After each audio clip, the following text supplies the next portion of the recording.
Hello guys, स्वागत है आपका कोरियन ड्रामा एक्सप्लेनर चैनल पर। आज हम बात करने वाले हैं बिग माउथ के नेक्स्ट एपिसोड की हिंदी एक्सप्लेनेशन के बारे में। इस एपिसोड की शुरुआत वहीं से होती है जब चांगहो चर्च में बिग माउथ का इंतजार कर रहा होता है और तभी वहां कोई आता है। ये आदमी और कोई नहीं बल्कि जेल का वार्डन होता है, जिसे देखकर चांगहो चौंक जाता है। वो चांगहो से पूछता है कि वो प्रोफेसर सीओ के पेपर के बारे में क्या जानता है, तो चांगहो कहता है कि उसे विश्वास नहीं है कि वो ही बिग माउथ है। वो उसे एक टैरो कार्ड दिखाता है और वार्डन को पहचानने को कहता है। वार्डन कहता है कि ये कार्ड उस समय के लिए था कि अगर मैं तुमसे नहीं मिलने आता, मैं तुमसे मिलने आ चुका हूँ तो इस कार्ड की कोई जरूरत नहीं है। इस बात से चांगहो का शक और पुख्ता हो जाता है कि वार्डन बिग माउथ नहीं है। वो वार्डन से कहता है कि अगर असली बिग माउथ उससे नहीं मिलने आया तो उसके लिए मुसीबत खड़ी हो सकती है और आगे से वो उसका साथ कभी नहीं देगा। वार्डन उसे अपनी बात पर यकीन दिलाने के लिए उसे अपनी बाजू पर एक टैटू बना दिखाता है जो बिग माउथ की ऑर्गेनाइजेशन का होता है।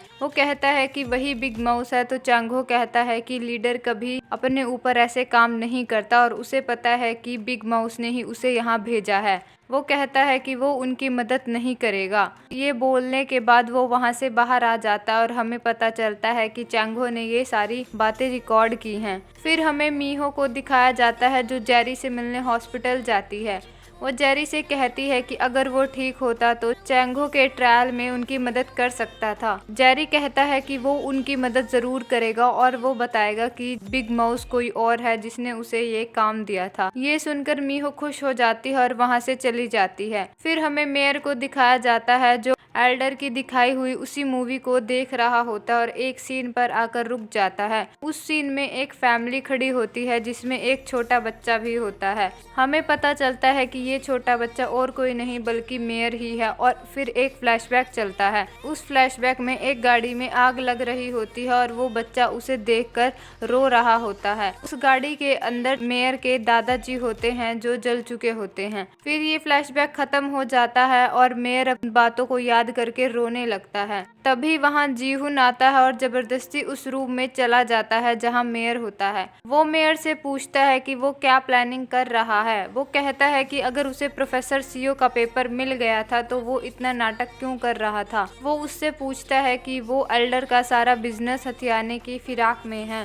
मेयर उसकी बातों का कोई जवाब नहीं देता, तो जीहुन कहता है कि वो समझ चुका है कि उसने उसे अंडर एस्टिमेट किया है, लेकिन अब वो ऐसी गलती नहीं करेगा। तभी मेयर के पास चांगहो का फोन आता है और वो उसे बताता है कि कल उसकी प्रोसिक्यूटर के साथ पूछताछ होने वाली है, क्या वो उस समय आ सकता है। वो कहता है कि उसे उस प्रोसिक्यूटर पर भरोसा नहीं है और वो एक विटनेस चाहता है। मेयर आने के लिए तैयार हो जाता है और फिर हमें हॉस्पिटल का सीन दिखाया जाता है जहाँ हेड नर्स डॉक्टर हान से बात कर रही होती है और कहती है कि उन्हें जेल के कैदियों की दवाई बदल देनी चाहिए क्योंकि वो उन पर काफी ज्यादा रिएक्ट कर रहे हैं और वो उन्हें सूट नहीं कर रही। ये सुनकर डॉक्टर हान कहता है कि वो एक नर्स है और उसे नर्स ही बने रहना चाहिए। वो डॉक्टर है और उसे पता है कि उसे अपने पेशेंट्स को क्या दवाइयाँ देनी है। तभी वहाँ दोनों वीआईपी लोग आ जाते हैं और हेड नर्स को डांटने लगते हैं। वो उनसे माफी मांगकर वहाँ से चली जाती है। उसके जाने के बाद वो तीनों बातें करते हैं और कहते हैं कि क्या उन्हें ये दवाइयाँ बदल देनी चाहिए। तो उनमें से एक कहता है कि नहीं, ऐसा चलते रहना चाहिए क्योंकि इन्हीं दवाइयों के कारण हॉस्पिटल को बहुत फायदा हो रहा है और उनके इस काम को एल्डर ने भी काफी अप्रिशिएट किया था। ये बोलकर वो हंसने लगते हैं। फिर वो तीनों हॉस्पिटल की डायरेक्टर जूही से मिलने जाते हैं। जूही उन्हें रास्ते में मिल जाती है और जूही कहती है कि वो जल्द ही हॉस्पिटल से निकलने वाले हैं। बोर्ड ऑफ डायरेक्टर्स की मीटिंग में एल्डर उन्हें निकालने वाले हैं। ये सुनकर उन्हें गुस्सा आ जाता है और वो कहते हैं कि ऐसा कैसे हो सकता है। उन्होंने अपनी वफादारी एल्डर को प्रूव करने के लिए एक इंसान की जान भी ले ली, लेकिन एल्डर उन्हें छोड़ना चाहते हैं। जूही कहती है कि उसके हाथ में कुछ भी नहीं है और उन्हें बाकी डायरेक्टर से बात करनी चाहिए। ये कहकर वो वहाँ से चली जाती है। फिर हमें जेल का सीन दिखाया जाता है जहाँ वार्डन चांगहो से कहता है कि उसे प्रोसिक्यूटर के सामने ज्यादा नहीं बोलना होगा।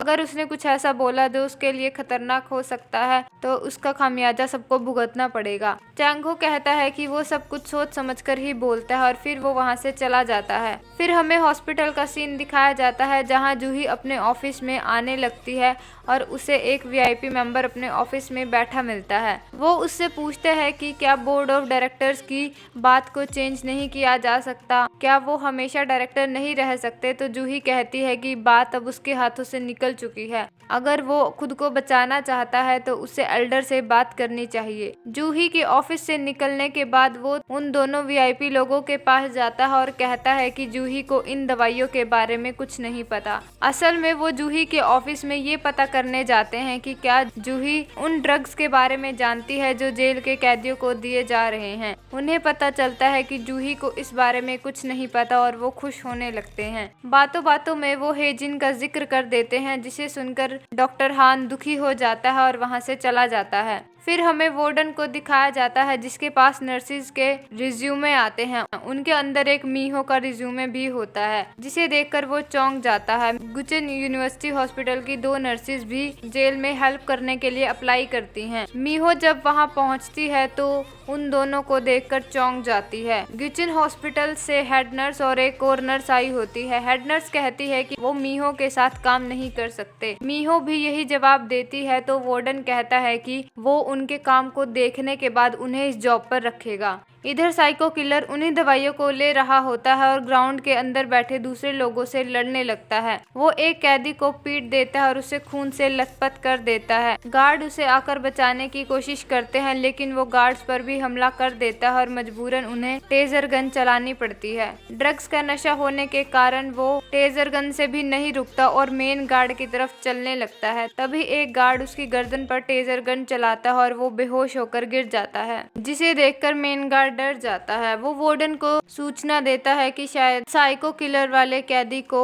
कार्डियक अरेस्ट हुआ है। ये बात सुनकर ऑफिस में बैठे सब घबरा जाते हैं। गुचन हॉस्पिटल की दोनों नर्सेज मशीन लेने के लिए चली जाती हैं और मीहो वार्डन के साथ उसी ग्राउंड में आ जाती है। वो उसे हाथ से सीपीआर देने की कोशिश करती है, तभी दोनों नर्सेज वहां आ जाती हैं और उसे सीपीआर देने के लिए कहती हैं, लेकिन मशीन में बैटरी ना होने के कारण वो नहीं चल पाती और आखिर में मीहो को अपने हाथों से उसे सीपीआर देना पड़ता है और उसे होश आ जाता है। उस कैदी की जान बच जाती है और ये देखकर सब खुश हो जाते हैं। एम्बुलेंस भी वहां पहुंच जाती है और वार्डन मीहो से कहता है कि उसे कैदी का ख्याल रखना होगा। ये सुनकर वो वहां से चली जाती है और गुचन हॉस्पिटल की नर्सेज वहीं खड़ी रह जाती हैं। वो वार्डन से कहती है कि उसे हॉस्पिटल से काफी काम पड़ सकता है और उसे अपना फैसला सोच समझकर लेना चाहिए। वार्डन कहता है कि वो अपना फैसला उन्हें कल तक बता देगा। ये बोलने के बाद वो वहां से चला जाता है। फिर हमें चैंगहो को दिखाया जाता है जो प्रोसिक्यूटर ऑफिस पहुंच जाता है। प्रोसिक्यूटर मेयर को लेने आता है और मेयर के पहुंचने के बाद प्रोसिक्यूटर चैंगहो से पूछताछ करने लगता है। चैंगहो उन्हें बताता है कि उसे बिग माउस का पता लग गया है। वो उन्हें एक रिकॉर्डिंग सुनाता है, जिस बात से प्रोसिक्यूटर और मेयर चौंक जाते हैं। वो मेयर को रिकॉर्डिंग देता है और कहता है कि उसे प्रोसिक्यूटर पर यकीन नहीं है और उसे भरोसा है कि उस रिकॉर्डिंग का अच्छे से इस्तेमाल करेंगे।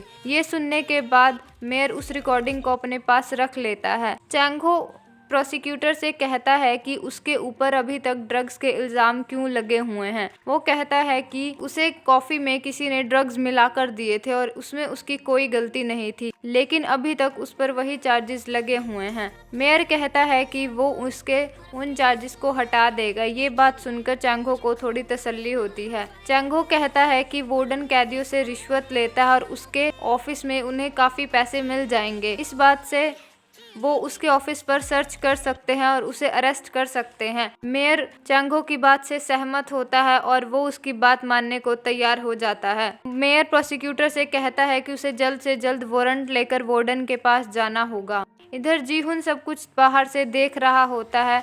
पूछताछ खत्म होने के बाद प्रोसिक्यूटर मेयर से वो रिकॉर्डिंग लेने की कोशिश करता है तो मेयर मना कर देता है और कहता है कि उसे वार्डन पर ध्यान देना चाहिए। ये बोलने के बाद वो वहां से चला जाता है। प्रोसिक्यूटर जीहुन के पास जाता है और कहता है कि उसे आगे क्या करना चाहिए, तो जीहुन कहता है कि अब वो 2 कदम पीछे होने वाला है और उसे मेयर की सारी बातें माननी होंगी। ये बोलने के बाद वो वहां से चला जाता है।